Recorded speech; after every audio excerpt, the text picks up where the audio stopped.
Assalamualaikum warahmatullahi wabarakatuh. Perkenalkan, saya Zahira Safa.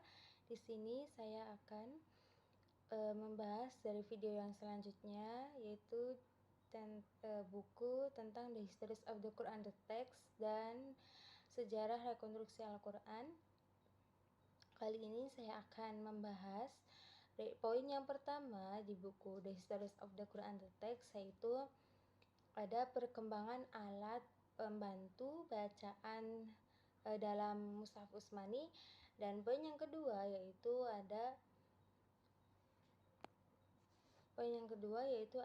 sejarah Arab kuno, dan yang kedua dari buku yang kedua, sejarah rekonstruksi Al-Quran. Poin yang pertama tentang kodifikasi Al-Quran pada masa Khalifah Utsman bin Affan, dan poin yang selanjutnya yaitu ada intensitas pada Mushaf Utsmani. Baik, langsung saja saya akan membahas tentang poin yang pertama, yaitu perkembangan alat pembantu bacaan dalam Mushaf Utsmani. Nah, sebelum membahas masalah yang lebih kompleks dalam penulisan Arab kuno, terlebih dahulu saya akan menjelaskan tentang perkembangan alat bantu bacaan dalam Mushaf Utsmani. Nah, dari pertama, tanda pemisah surah. Nah, pada awalnya naskah Mushaf Utsmani ini tidak mempunyai pemisah surah, dan permulaan dalam surah ini dapat diketahui dari ungkapan kalimat.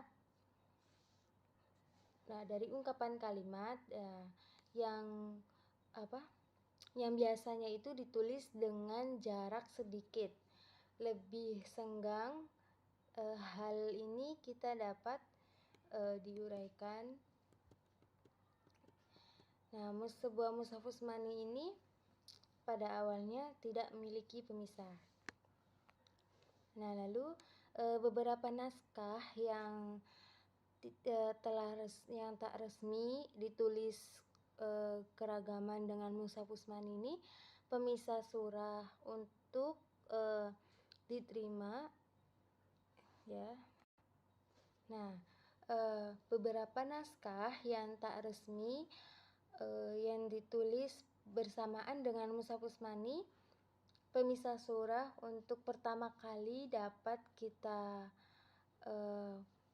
lihat secara sudut pandang melalui pengenalan sebuah ornamen sederhana. Ya, biasanya ungkapan kalimat ini disebut dengan khot gitu. Nah, itu yang selalu tampak tertulis ya, contohnya dalam Mushaf Malik bin Abi Amir ya. Malik bin Abi Amir. Nah, dari Mushaf Malik bin Abi Amir ini, mushaf ini tidak ditulis dengan pengenalan nama surah dalam warna yang berbeda, tetapi masing-masing mempertahankan bentuk ornamen dan kata-kata Bismillahirrahmanirrahim. Nah, lalu yang kedua, tidak ada pemisah ayat. Nah, Mushaf Samarkand juga dikenal sebagai Mushaf Taskan. Nah, lalu dilibatkan ke Mushaf Utsmani, yakni kemungkinan ia merupakan copy paste dari aslinya gitu. Nampaknya mushaf tersebut ditulis oleh beberapa yang diantaranya itu menghapuskan pemisah ayat. Nah, sebelumnya pemisah ayat yang panjang ini disisipkan, tidak tampak adanya penggunaan cara tetap yang ditetapkan. Setiap penulis bebas menggunakan pilihan sendiri. Nah, ketiga contoh yang saya temukan ini semua diambil dari mushaf yang ditulis dalam skrip Hezani ya. Lalu pemisah ayat ini berbentuk 2 kolom dan setiap 3 titik dalam contoh kedua itu berbentuk gans dan 4 dalam contoh ketiga titik yang berbentuk segitiga. Nah, lalu mushaf penting yang lain yang ditulis oleh seorang ahli kaligrafi yaitu Al-Bawal dan lalu poin yang selanjutnya itu ada asal usul Arab kuno. Dari aksara Arab dan Brahmi di India ini berasal dari bahasa Arab, yaitu aksara Brahmi adalah nenek moyang dari aksara India modern. Nah, jika aksara Arab ini mulai muncul pada abad 4 Masehi, perkembangan aksara Brahmani ini terjadi di kisaran abad ke-7 Masehi. Nah, penulisan aksara Brahmi ini awalnya ditulis dari kanan ke kiri, sama seperti tulisan Arab. Lalu diperkirakan huruf Arab ini muncul pada kisaran abad ke-4 Masehi. Jenis tulisan Arab ini yang berkembang pada awal perkembangan Islam adalah Qad Khufi. Nah, tulisan Khufi ini lahir di kota Kufah ya. Nah, yang terkenal sebagai pusat perkembangan pendidikan Islam. Ya, penyebaran bahasa Arab ini dimulai pada abad ke-7 sampai India ini melalui penaklukan daerah bahasa Arab serta perdagangan. Nah, mulanya huruf Kufi ini telah dikenal sebelum berdirinya kota Kufah. Nah, saat ini lokasinya berada di 170 km dari Baghdad. Nah, huruf Arab ini diadaptasi dan dimodifikasi ke dalam beberapa bahasa seperti bahasa Stavia, Persia, Urdu, Turki, dan Ibrani. Nah, gaya tulisan Kufi ini juga berkembang sebagai salah satu bentuk seni gaya tulisan Arab. Nah, Kufi ini bisa dilihat pada prasasti yang terpasang di dinding masjid dan uang koin yang terbentuk dari logam. Ciri khas huruf Kufi ini tebal dan tidak miring. Gaya kaligrafinya Kufi ini juga berkembang di Afrika Utara dan Timur Tengah seperti Spanyol gitu ya, serta negara Arab bagian utara seperti Arab Saudi, Kuwait, dan Qatar. Nah, lalu selain gaya tulisan Kufi, ini terdapat gaya tulisan lain yang disebut juga Khat Naskhi. Nah, berbeda dengan Kufi yang lebih sering digunakan di atas media lebih keras seperti batu, prasasti, dan logam.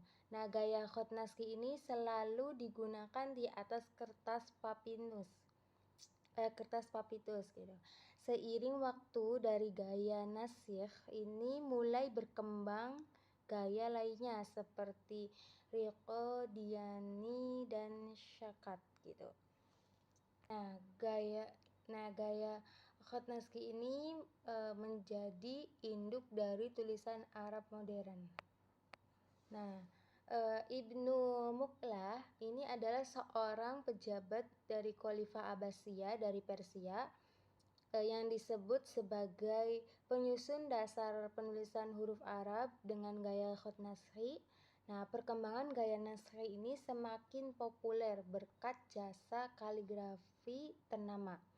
Nah, salah satunya Muhammad Abdul Aziz Rifai asal Turki ya yang menekuni kaligrafi Arab pada abad ke-18 Masehi. Nah, kini gaya naskhi ini masih bisa kita lihat dari berbagai ornamen, bangunan, dan kitab karena tekuknya lebih halus dan indah. Nah, lalu yang selanjutnya itu ada penambahan harokat. Nah, kurangnya tanda vokal pada aksara Arab ini membuat cara membacanya itu menjadi ambigu, ya.